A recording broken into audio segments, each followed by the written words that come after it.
अस्सलाम वालेकुम, मैं हूँ तालिब इल्म। दूसरी तरफ के एक्सट्रीमिस्ट औरतों के हकूक़ ही खा जाते हैं। औरतों की तलीम की कितनी अहमियत है इस बात पे कितने कितने दिन लेक्चर दिए जा सकते हैं। औरतों की जॉब की कितनी अहमियत है इस बात पे कितने कितने दिन के लेक्चर्स दिए जा सकते हैं।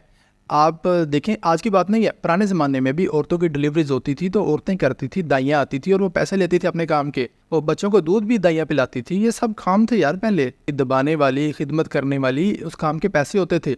औरतों की जॉब कहीं भी मना नहीं है, बस एक पर्दे का हुक्म है, पर्दा मेंटेन करने का। हमारी औरतें रिक्शे में बैठ के बाज़ारों में चली जाएं, ये ठीक है। अपनी कार लेके खुद ड्राइव करके किसी शॉपिंग मॉल में नहीं जा सकती। बाज़ारों में धक्के खाने ठीक है और शॉपिंग मॉल पे जाकर शॉपिंग करना गलत है। औरतें जॉब करेंगी तो औरतों के लिए ही आसानी होगी। थोड़ी सी एग्जांपल मैं आपको दे देता हूँ। औरतें बाज़ार में जाती हैं अपनी पर्सनल आइटम्स खरीदने के लिए, मेकअप की हो जाए या दूसरी हो जाए, उनको मर्दों से ख़रीदनी पड़ती है। ये कितना ऑकवर्ड है आपको पता है? यहीं कोई फीमेल किसी शॉपिंग मॉल में कोई दुकान खोल लेगी और अपना बिजनेस करके रिज़्क़ हलाल कमाएगी, वो आपके लिए मुश्किल है। जो औरतों को भी फैसिलिटेट कर रही है, औरतों के लिए भी आसानी कर रही है, अपने लिए भी आसानी कर रही है। आपकी औरतें मेल डॉक्टरों के पास जाती हैं अपने गायनी के मर्ज़ के लिए, अब वो फीमेल डॉक्टर्स के पास जाती हैं, क्या ये आसानी नहीं है? वो डॉक्टर्स भी किसी की बेटियां हैं, किसी की बहनें हैं, घर से बाहर जॉब्स के लिए आई हैं और ये जॉब्स बहुत ज़रूरी हैं। हर फील्ड में औरतों का आना बड़ा ज़रूरी है। बस इंतज़ाम होना चाहिए एक पर्दे का कि औरतें औरतों से डील करें और मर्द मर्दों से डील करें। इस मामले में मर्दों को अपनी हया कंट्रोल करने की ज़रूरत है, अपनी नज़रें नीची करके चलने की ज़रूरत है। जैसे जाकिर नाइक साहब ने इंटरव्यू दिया है, काम से भी कुछ सीख लें कि सिर्फ अल्फाज को पकड़ के लड़ाई डालनी है। इस तरह नज़र का पर्दा पहले सीख लें। अगर आप नज़र का पर्दा कर लेंगे तो आप ये समझ लें कि आपकी बहनें बाहर महफूज हैं। औरत के उतना ही हकूक़ हैं जितने मर्द के हैं, सिर्फ पर्दा मेंटेन करना है, मर्दों से डिस्टेंस मेंटेन करना है बस। इसके अलावा उनके किसी हकूक़ में कोई कमी नहीं है। आप दोस्तों के साथ बाहर जा सकते हो, वो अपनी दोस्तों के साथ भी क्यों बाहर नहीं जा सकती यार? वो उन्होंने अगर अपनी शॉपिंग करनी है, ऐसा ही होता है। औरतें अपनी किसी भाभी, किसी कज़न, किसी खाला चाची को लेकर बाज़ारों में ऐसे ही जाती हैं यार। एक तो दोस्तों को लेके, अपनी फीमेल फ्रेंड्स को लेके अगर वो चली जाएंगी, इसमें क्या एतराज़ है? जानबूझ के आपने अपने माहौल को इतना अनकंफर्टेबल कर लिया है और इतने गैर ज़रूरी मसाइल में ख़ुद को फंसा दिया है कि आपको समझ ही नहीं आ रही क्या सही है क्या गलत है। दोनों साइड के एक्सट्रीमिस्ट बस अपनी अपनी बातों पे अड़े हुए हैं, किसी की बात समझने की कोशिश नहीं। सिर्फ उन जॉब्स पे तनकीद है और तनकीद की वजह है कि इस्लाम के पर्दे का हुक्म, हमारी ज़ाती कोई तनकीद नहीं है। ये इस्लाम का हुक्म है जो आपने अपने लिए देखना है और इसमें पब्लिक का कोई अमल दखल नहीं है।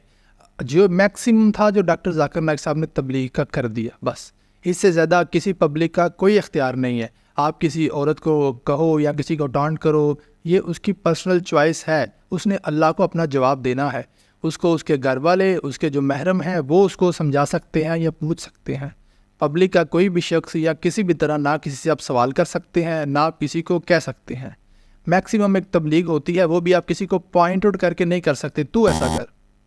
ये तबलीग डॉक्टर साहब ने कर दी है। इस तरह कोई आलिम, कोई दूसरा टीवी पे जनरली ये तकरीर सुना सकता है कि एक औरत को ऐसा करना चाहिए, इस्लाम के मुताबिक ऐसा नहीं करना चाहिए। इसके बाद वो क्या करती है, वो क्या नहीं करती, ये उसकी पर्सनल चॉइस है। देखने वाले को इतराज़ है, अपनी आंखें नीचे करे, आराम से गुजर जाए। इसका यह मतलब नहीं है डॉक्टर जाकिर नाइक साहब ने कहा है तो अवाम को ये शोशा मिल गया, जिसका दिल करेगा आके तनकीद करेगा, आके रोकेगा या कोई एक्सट्रीम किस्म के ऑप्शन अडॉप्ट करेगा। इंसान की दूसरे इंसान तक एक्सेस बड़ी लिमिटेड है। एक आलम सिर्फ ये बात सुना सकता है और उसके बाद वो जाने और उसके घर वाले जाने। आप किसी के बारे में ये गुमान भी नहीं कर सकते ये क्यों कर रही है। पता नहीं उसके घर में क्या मजबूरियां होंगी या वो दूसरी तरफ कैसा एक्सट्रीम ऑप्शन होगा जिसको छोड़ के वो ये बहन को बेहतर काम कर रही है, हमें नहीं पता। और ये हमारा कंसर्न भी नहीं है किसी को जाके टांट करना। हमें सबसे पहले समझने की ज़रूरत है, हमारे माशरे के मर्दों को समझने की ज़रूरत है। हम अपनी नज़र ठीक करेंगे तो हमारी बहनें बाहर खुद ही महफूज रहेंगी। किन से उनको तकलीफ़ होती है, किन से तंगी होती है? मर्दों से ही होती है। बस उन तमाम जॉब से एतराज़ है जहाँ पे औरत को शो पीस बना के टांग दिया जाता है। और बहुत सी जगह पे, हर जगह पे नहीं मैं कह रहा, बहुत सी जगह पे औरतों को पता होता है कि हमने किसी ना किसी स्टेट में कंप्रोमाइज़ करना है। कहाँ पे करना है ये भी इनको पता होता है कि हमने फ़लाँ जगह पे जाना है, इस तरह को बंदा मिलेगा तो हमने कंप्रोमाइज़ करना है, इस तरह का बंदा मिलेगा हमने कंप्रोमाइज़ नहीं करना। मुझे पता चल गया था कि अगर मैंने सेल्स में ज़्यादा पैसे कमाने हैं तो मुझे कुछ देना भी पड़ेगा। यही सोच माशरे से ख़त्म करने की कोशिश होती है, इस तरह के तबलीगी आलम को बुलाना और ऐसे बयानात सुनना। उम्मीद है इन दोनों पॉइंट्स पे जो लोगों ने, दोनों साइड्स के लोगों ने जो वावेला मचाया था, आपको समझ आ गया होगा कि इनका मतलब क्या है और इसमें हमने क्या ऑप्शन लेना है। ڈاکٹر ذاکر نائک صاحب نے بھی بولتے ہوئے تھوڑا سا لحاظ نہیں کیا، اور جو ان کے ہیٹرز ہیں انہوں نے بھی کوئی بولتے ہوئے خیال نہیں کیا۔ تو ملتے ہیں انشاءاللہ اگلی ویڈیو میں۔ اللہ حافظ۔